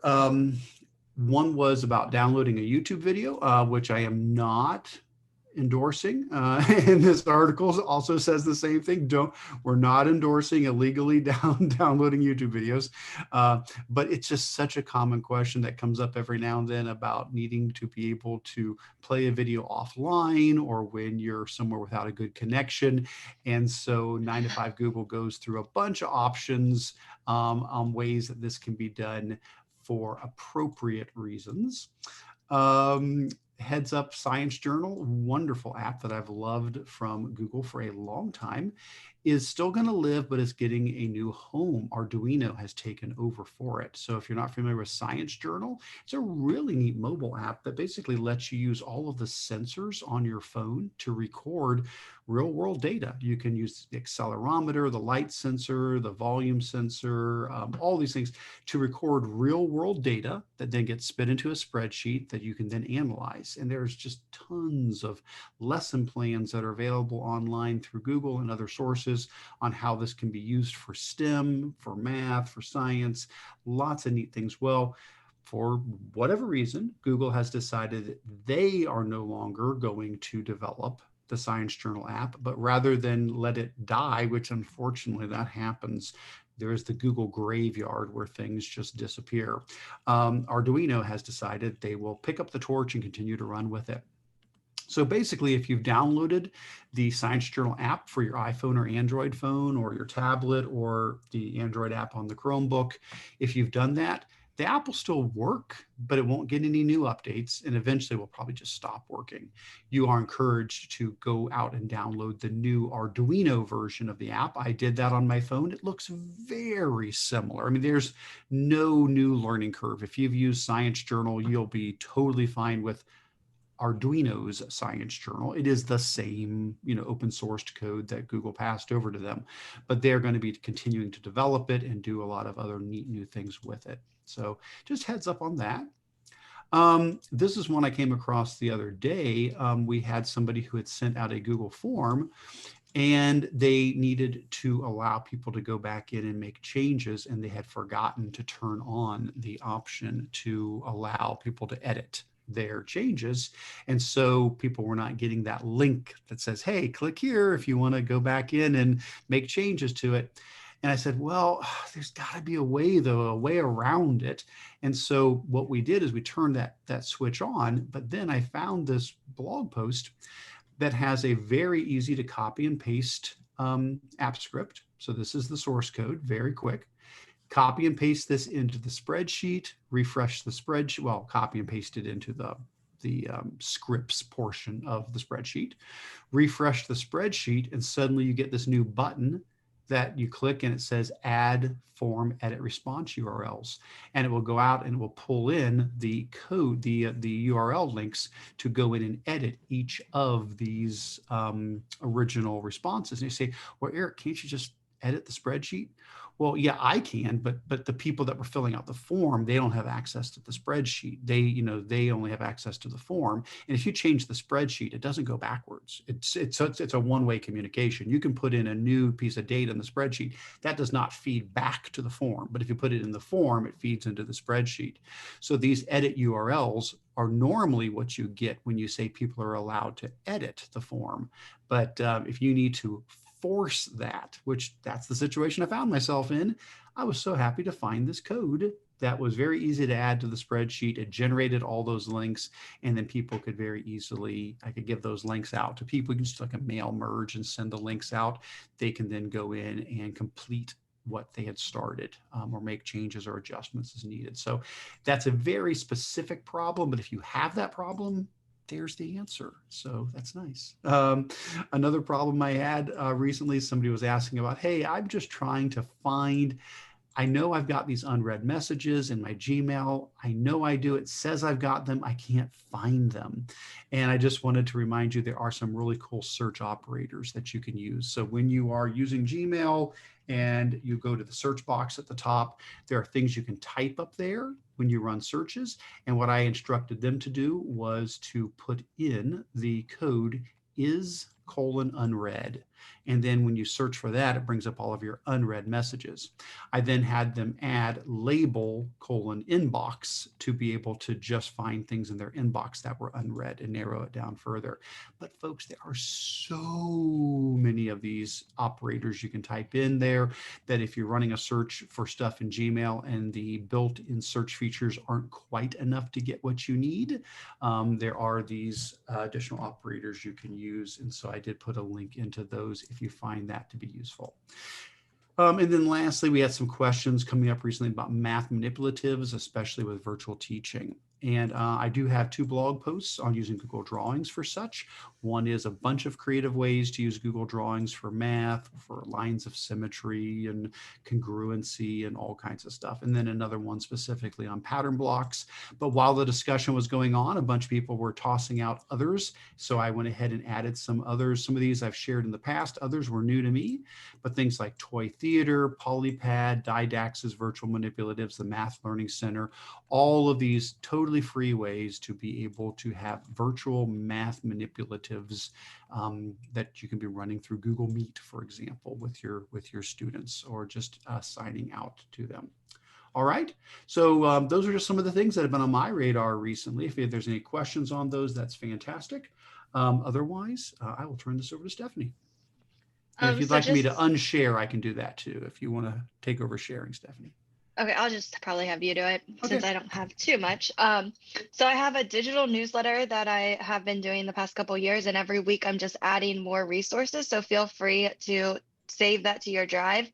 I kind of use it for my teachers, but again, feel free to steal anything on there.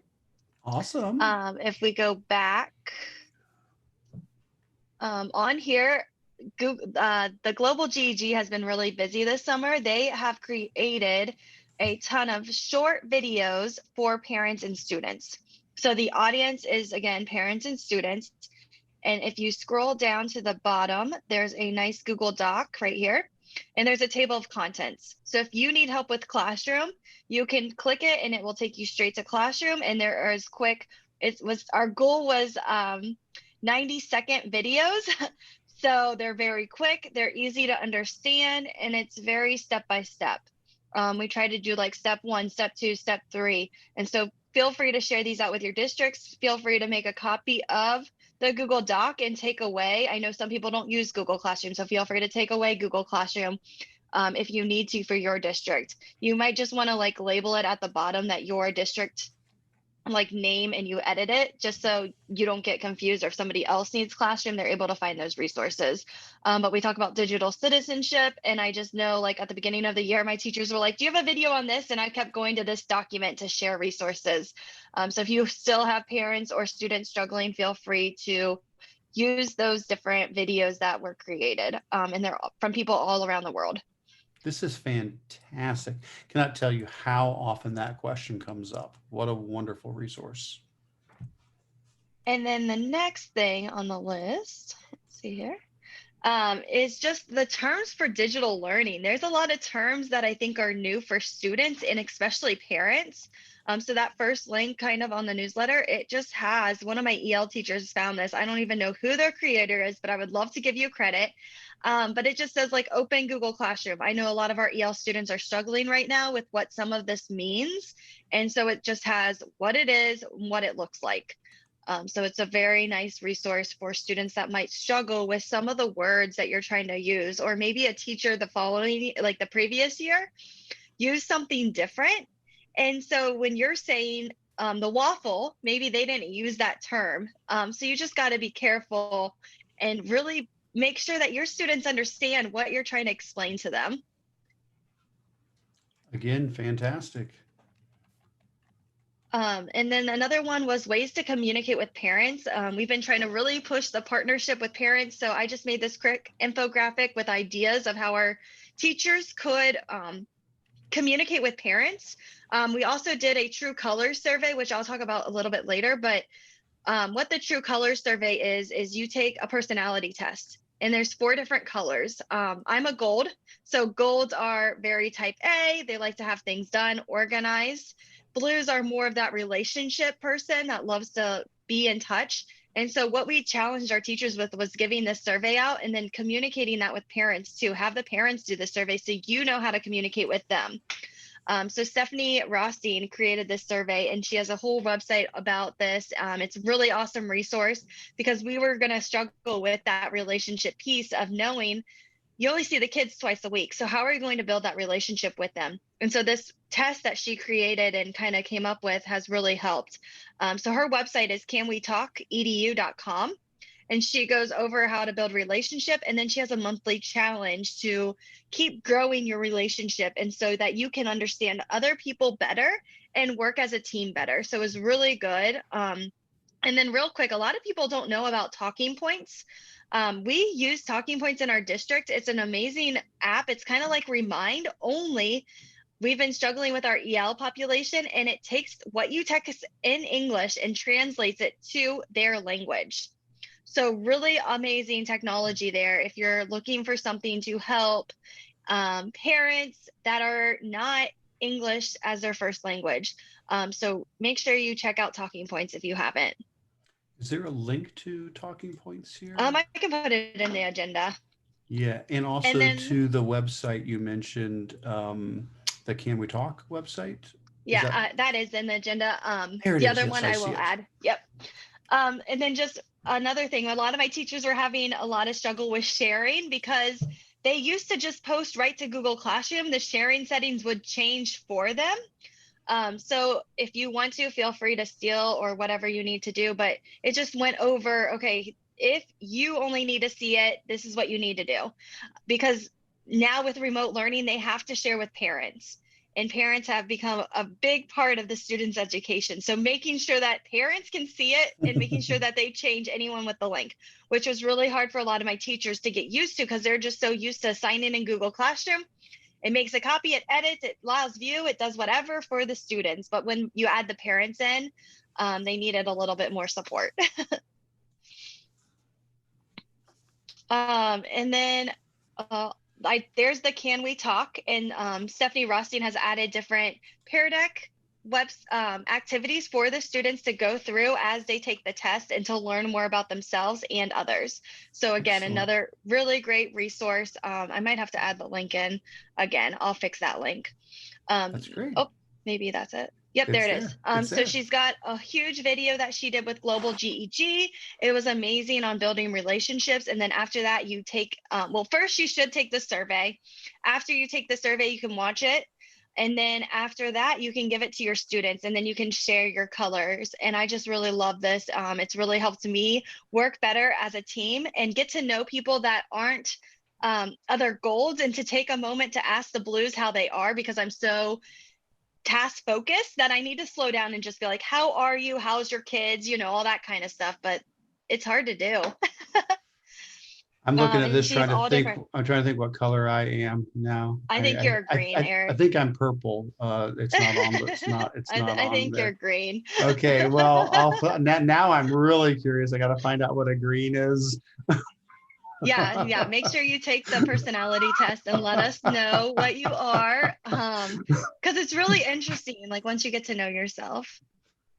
And then I just made a video on sharing contacts with Google. So once one teacher adds all those contacts in, they can easily share it in Google by just exporting the Google their contacts to a Google sheet or a CSV file, and then the other teacher can upload it.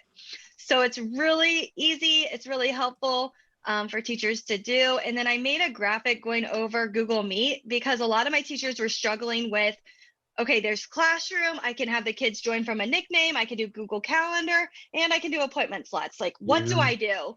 And so I just made a quick kind of infographic going over each of the different ways.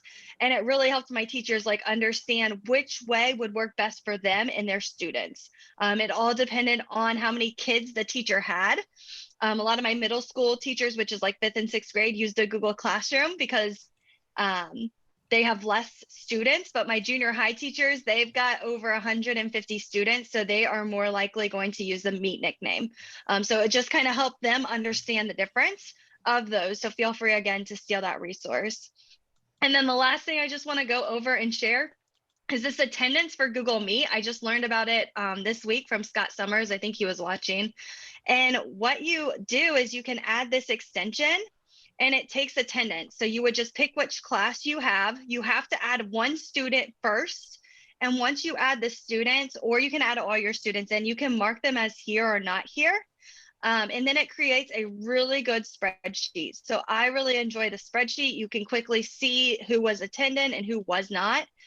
So it's really interesting to see this work. And I don't know how long it will work with Google adding attendance into Google Meet. So, but there's the spreadsheet. So you can quickly see like, yes, they were there is green. No, they weren't is red. And then it shows how long they were in the Meet for and how many times they joined. So if you have an office hour and a kid came 3 different times, you have that data for parents, RTI, whatever you might need that data for. And those are my shares. And those are fantastic. Absolutely wonderful. I'm just thinking of so many things that I'm going to be sharing out to all of our schools here. Every time we do a meeting like this, it's like, the next couple of days, it's just going to be emails flowing out to all the schools I support here with so many good things. Awesome. Eric, oh, go ahead, Bruce. I have one for you that this summer I was asked to write this book in Book Creator by Christina Holweiss, who's a media specialist. If you go to the very bottom of the agenda, it's called The Epic Book of Apps, and it was crowdsourced by 50 educators around the world. And basically everybody had 4 or 6 pages to go explain whatever app they wanted. And there's all video screencast in there. There's a table of contents, and it's an amazing resource. I haven't even gone through the whole book yet, but any app that you could think of, teachers could quickly click in there, whatever app it may be, and there'll be instructions for them written in a book creator. So it looks like a comic book. Yeah, that's awesome. And then I know in our community share out, Abbott added some things. He has Emma Pass. I don't know if you guys are familiar with her. She wrote a free book about hybrid learning. So she is a teacher and she does hybrid learning before COVID. So she is kind of the expert. It's completely free. It's a quick read and lots of different ideas and strategies that she suggests in this free ebook. Wonderful. I'm trying to see if there's anything else from the community. I know people put in videos. Yeah, there's a lot of videos that look to be really good, like making really slideshow videos. I'm curious about this one from Joe about translating Google Meet closed captioning. I definitely want to take a look at that. Our ELL folks will really be interested in that. And there's another extension, Add to Classroom extension. I don't know if you've used that, Eric, but it says that it looks like it did the same kind of thing that the Share to Classroom did. That's probably the one. Yep. Okay. Might say, yeah, that's the one I added already. Yes, that was the one I couldn't remember the name of earlier in the session. Yes, Add to Classroom is the one that covers that portion of what Share to Classroom did. It just doesn't do the pushing to Chromebooks, but yes, it does take care of just pushing it to a classroom. And I'm interested to see how to translate Google Meet captions to a foreign language. That will be interesting to watch. So thank you for sharing that. Awesome. Well, let's do this. Let's take a quick look at the Q&A. If there's something there for the good of the cause that we can share. We typically are not able to go through all of this. I would say we're getting close to the end of our time. So if there's something you want to add in the chat, now's the time to do it. If there's something that we skipped over, something you would like to share, please draw our attention to it by throwing that probably in the chat, and then we can take a look. But in the Q&A, we did have people asking questions like, good resources for accommodations. And so we do have some of those in there. I did link in a Google document that is the one I use for the training I do on Google Tools for Struggling Students. And it covers I don't know how many now, dozens and dozens and dozens of tools for text to speech, speech to text, readability, reading comprehension, behavior and focus, navigation, and then Chromebook specific tools as well. And definitely covering things like read and write, immersive reader. I see Stephanie mentioned Moat. I've got, yes, yeah, I love Moat. That's a great one to leave voice notes to any comments that you leave. So hopefully you can pick up some good accommodation and accessibility resources from there. I did see the question about, is there a way to share a video through Google Meet? The only thing, and I don't know who typed in this response, but yes, that's what I would have thought too. When in a Google Meet, when you go to share your screen, you can share the screen, you can share the window, or you can share the tab. The tab is the one that's optimized for audio and video, but that just means optimized. It doesn't mean perfect, because if your internet bandwidth isn't that great, if the person on the other end, if their bandwidth is not that great, there still can be bottlenecks. But that does optimize it so that you get the best chance, if you do share it as a tab, the best chance to get it shared properly through a Google Meet. I don't know though, your mileage will vary as to how clean it is. Yeah. There was a question, and my goodness, this has been a big, I cannot tell you how many times this has come up in the PDs I've done recently. And I think it's because, and I don't know, I don't want to be, I'm going to be very diplomatic here. You know, I think a lot of times we think of PDFs and we associate them with worksheets and we think negative thoughts, or at least we feel we're obligated to think negative thoughts. You know, it's like, oh no, we don't use worksheets. Everything is massively inspired, you know, interactive, creative activities. No, nobody's doing worksheets. Well, no, there's a place for worksheets. I am not a person who's going to stand here and say worksheets are evil. I know some people do say that, and I'm glad you do. Thank you for adding to the conversation and challenging us and stretching us. But I would also say there is a place for PDFs. I did a lot of work with OTs and PTs this summer, occupational therapists and physical therapists. And one thing they need the students to do is draw shapes and trace letters. And being able to do that remotely, well, you know, if the students can annotate on a PDF to trace letters, that helps show that task. And so, you know, I think we want to be careful not to get up, you know, too quick on a high horse and say, PDFs, that's not good teaching. You know, we need to have a broader, more inclusive mindset on that. Well, this question has come up so much. How can we get students to be able to write on top of PDFs? And as you can see, there is not one answer. There are a ton of them. Cami is the one that was asked about here because their district doesn't allow it. That is certainly a go-to. I think Cami's fantastic for that. I did add DocHub. Functions very much like Cami. It is free as well. They both have a paid version and a free version. But I've used both of those, and you can associate them with Google Drive and just click right on the PDF in Google Drive or from Google Classroom and say open with Cami, open with DocHub, and you can annotate, draw, type right on top of the PDF. It saves right back to your drive. You can submit it. It's great. If you use the mobile version of Classroom, the mobile version of Classroom allows annotation. It's just built right into it. So if you have an iPhone, an Android phone, an iPad, or a modern Chromebook that has Android apps enabled, if you use the mobile version of Classroom, not classroom.google.com, but the app, the Classroom mobile app, there's an annotation feature built right into it. I've got an old webinar that still is totally accurate and hasn't really changed since then. We've had this feature for a long time that allows you to annotate right on there. Looks like though, there's a lot of other ones like TeacherMate is listed in here, PDF Escape is listed in here. With Read and Write, if you want to do reading, yes, yeah, the PDF Reader from Text Help, which is an additional installation beyond Read and Write. You have to also install that, but it will read PDFs.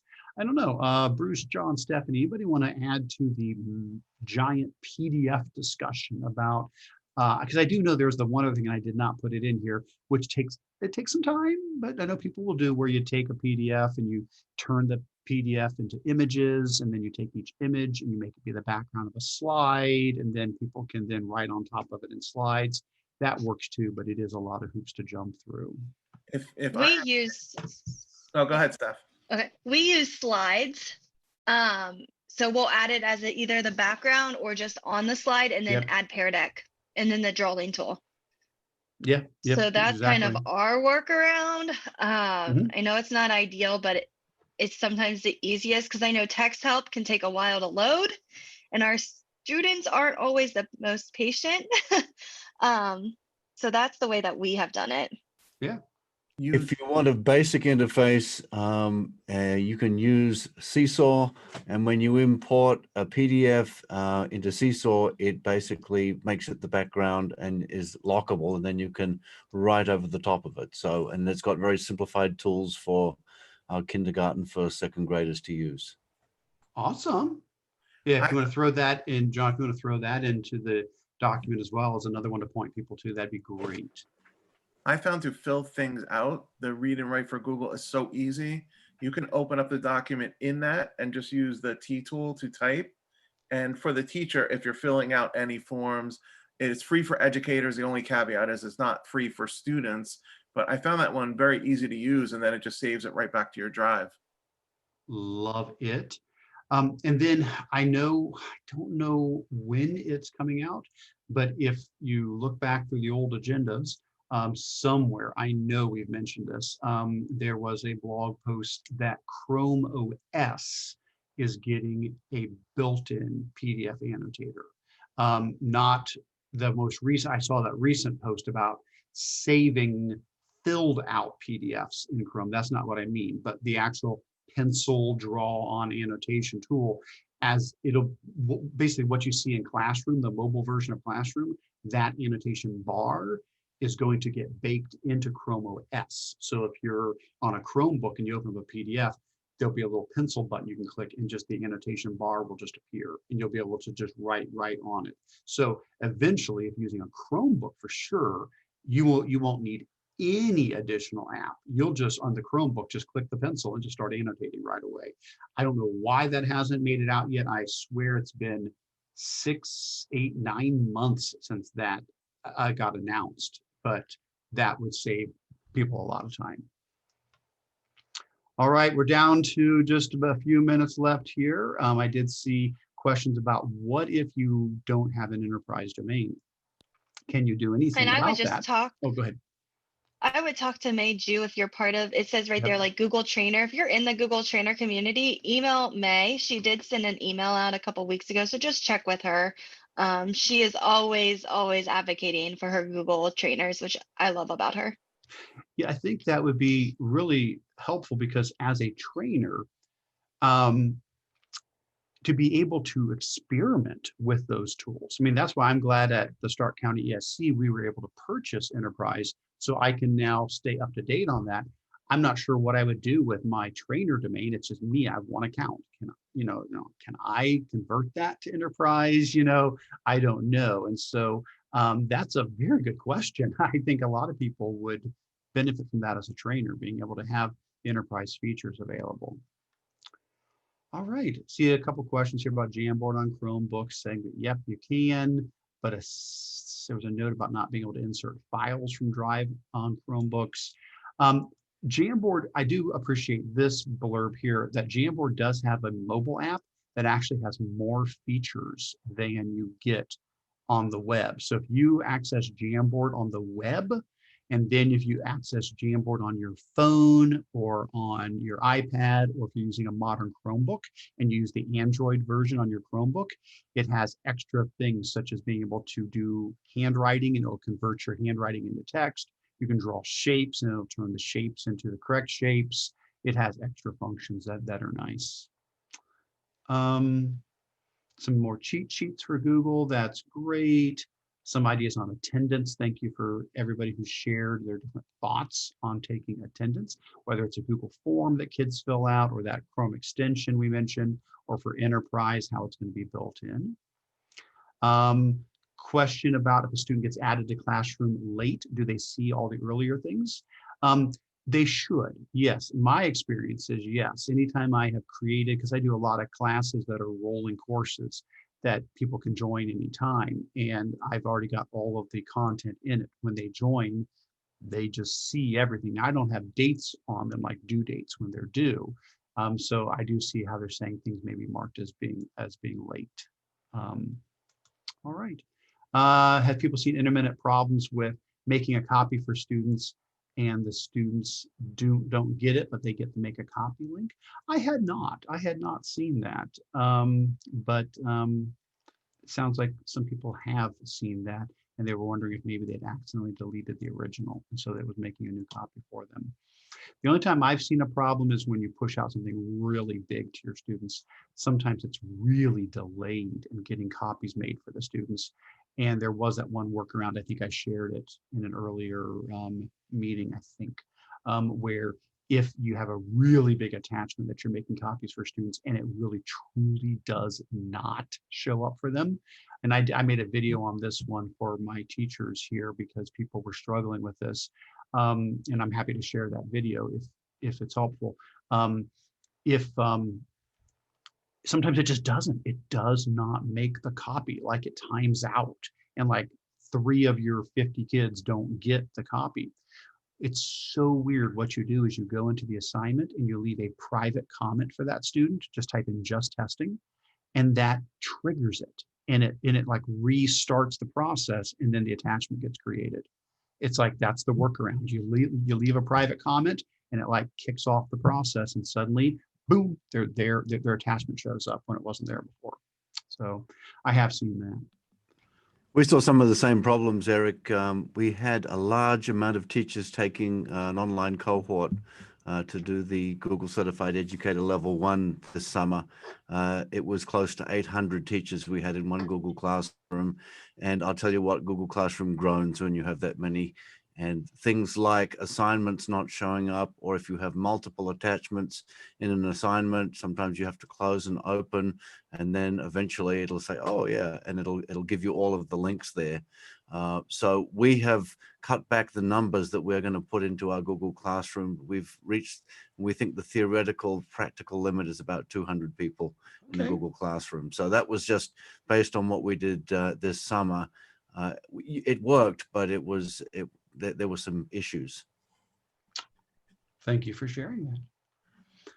Well, folks, we are creeping up on 3 o'clock, and we always try to cap this at 2 hours. So we are going to start to wrap up. I'm going to do a little bit of quick wrap up comments here. In the meantime, if Bruce or John or Stephanie have anything else they would like to add, or if somebody has something for the chat, speak now. This is the time. But the last things that I will say as we start to wrap up is please do consider filling out the attendance form if you haven't already. It is under the section called Important Links. It is highlighted in bright green. And if you follow that link, it'll give you a chance to fill in your name, email, where you're from, the date of the meeting, and if this is your first time. We do not share your information with anybody else. We simply use that to send you a certificate and to report numbers to Google. So if you haven't done that yet, I encourage you to fill in the attendance form for this. Remind you that all of the upcoming meetings can be found on our site, which is at bit.ly/GEG Ohio. If you head out to the site and you go to the monthly meetings, you will see October, November, January, February, March, April, May. We typically don't do a December one. Keep in mind that we'll update the links here as well, because October is not going to be a traditional one. Instead, as Stephanie shared with us, it's going to be more of a town hall. And so rather than doing it as a Zoom meeting that we're pushing out through YouTube, it is going to be an actual Google Meet that you will be inside of. So instead of just watching through YouTube and chatting, it's going to be a meet that you'll be invited to. We're going to do it as a town hall.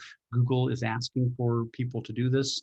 And they have asked GEG Ohio to be a part of this process, to share where the pain points are, what you'd like to see change, what's the good, the bad, and the ugly related to Google products. Please, in the meantime, fill out the form that is linked in here, and we'll send out some more emails to the GEG Ohio community about that. Speaking of which, if you haven't joined the community, please be sure to do that. Under the updates, you will see the link to the community and how you can join that so you can stay plugged in between. Of course, all of this information will be available going forth in a number of ways. You can always get to this video on my YouTube channel. I'll post a blog post about it as well. We will, of course, have the links inside of the agenda. And Stephanie, as always, is so kind to convert this into an audio podcast as well. So if you have not subscribed to that, you can follow the link here to get the podcast that Stephanie puts together based off of our recorded video here. I do want to thank Bruce very much for being our special guest today. And I want to thank Stephanie as always, and happy birthday, Stephanie. And then thank you, John, for being part of this as well. John is helping out as a leader. Sarah Kiefer is as well. So our leadership is growing and the group is all the better for it. Hopefully we're getting all the colors now covered here. So we know we've got yellow covered. Stephanie's claiming I'm green. So maybe between John and Sarah, we've got a blue and an orange in there. And maybe we'll actually be able to get some stuff done. So that's great. Okay, anybody else? Anything to share? I just want to say thank you, Eric, for everything that you have done for GEG Ohio and answering like tons of emails that people ask in the thing. So I appreciate that. And we'll see everybody next month at the town hall meeting. All right. Thanks so much. Take care, everybody. See you next month. Bye-bye.